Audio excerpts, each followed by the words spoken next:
ہم جس خطے میں بیٹھے ہیں یہ بر صغیر کا خطہ ہے، اور یہاں پہ اسلام آپ سب کو پتہ ہے، یہاں پہ اسلام آنے کا جو وجہ تھی اور اسلام یہاں پہ کس طرح پہنچا، وہ ایک مسلمان عورت کی صدا تھی جس کے اوپر لبیک کہتے ہوئے محمد بن قاسم نے اپنے گھوڑوں کو عرب کی سرزمین سے دوڑایا اور بر صغیر کے دروازوں کے اوپر لا کھڑا کیا۔ ایک مجبور مقہور عورت نے یہ صدا دی، واہ حجاجا، اے حجاج تو بڑا جابر بنتا ہے، بڑا اپنے آپ کو مضبوط سمجھتا ہے کہ مسلمان بیٹی کی یہ ہندو لٹیرے عزت کو لوٹ رہے ہیں۔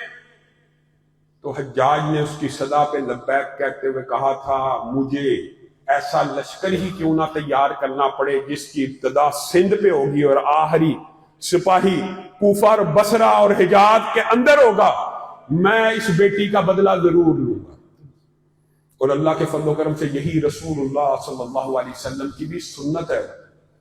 خود رسول اللہ صلی اللہ علیہ وسلم کے در عالیہ کے سامنے ایک مرتبہ یہودی گنڈوں نے اپنے ہی مذہب اور ملت کی عورت کی عزت کو ہاتھ ڈال دیا۔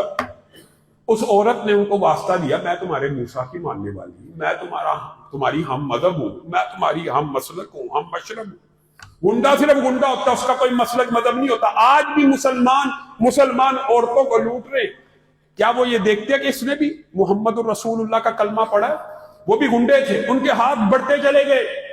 اس عورت کے ذہن میں یہ خیال آیا کہ اب میری عزت کو صرف وہ بچا سکتا ہے جو کائنات کی ہر بیٹی کو فاطمہ کی نظر سے دیکھتا ہے۔ کہا، واہ محمد، اے محمد صلی اللہ علیہ وسلم، آپ کے در عالیہ کے سامنے میری عزت کو لوٹا جا رہا۔ رسول اللہ کے کان میں یہ آواز ٹکرائی، تیزی سے باہر آئے وہ کملی جس کی وجہ سے کبھی یا ایھا المزمل، کبھی یا ایھا المدثر کہا گیا، اس یہودی لڑکی کے سر کے اوپر ڈال دی اور کہا، مدینہ میں رہنے والی ہے یہودی لڑکی، تو کسی یہودی کی بیٹی نہیں بلکہ محمد کی بیٹی ہے۔ آج یہ سنت محمد بن قاسم کی سنت کہاں رہ گئی؟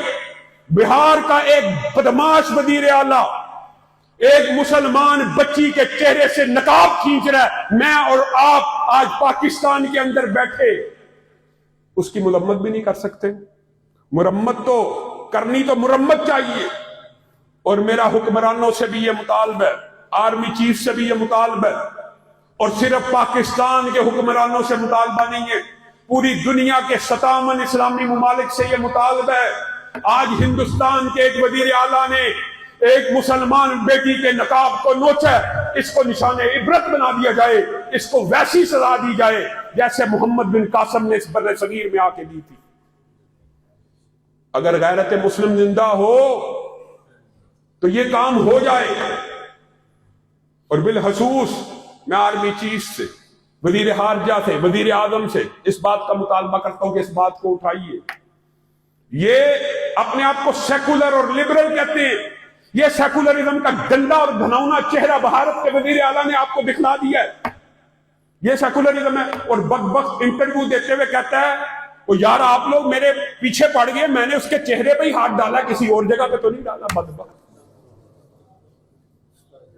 ایسے یہ بد فطرت کمینہ خصلت دشمن جس کو اللہ رب العزت نے بنیان مرصوص کے اندر ناکو چنے چبوایا، انشاءاللہ جب بھی جہاد کا میدان سرگرم ہوگا، فوج کو یہ مینڈیٹ اور پاکستان کی ریاست کو اعلان جہاد کا مینڈیٹ ہے، کوئی ذاتی طور پہ جہاد کا اعلان نہیں کر سکتا۔ ہمارا مطالبہ ہے اعلان جہاد کیجیے۔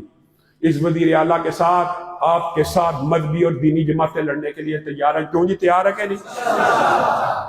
علامہ ہشام الہی ظہیر آفیشیل چینل کو سبسکرائب کر لیں۔